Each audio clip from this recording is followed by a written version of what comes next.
Food lovers video skip చేయకుండా last వరకు చూడండి. మీకు నోరు ఊరకపోతే నన్ను అడగండి. ఎంత తెలంగాణ అమ్మాయినైనా ప్రతిసారి తెలంగాణ వంటకాలు తింటే బోర్ కొట్టేస్తది కదా! అందుకని ఈసారి for a small change Tamil Nadu style mutton చుక్క చేస్తున్నాను.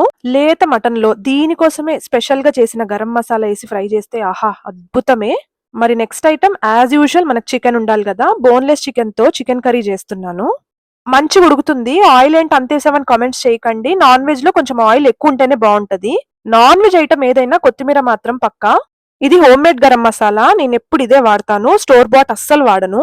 ఇంకా ఈ మసాలా, ఆ కొత్తిమీర, ఆ కారం, ఆ ఆయిల్ అన్ని కలిసి చికెన్ అయితే ఆహా నోరు ఊరిపోతుంది. ఎప్పుడెప్పుడు తిందామా అని వెయిట్ చేస్తున్నాను.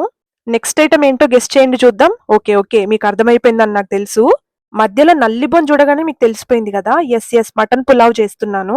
మసాలా, మటన్, రైస్ మంచిగా కుక్ అవుతుంది. స్మెల్ అద్రిపోయింది. మూత తీయగానే పొగలు కక్కుతుంది. ఇంకా లేట్ ఎందుకు కుమ్మేయడమే.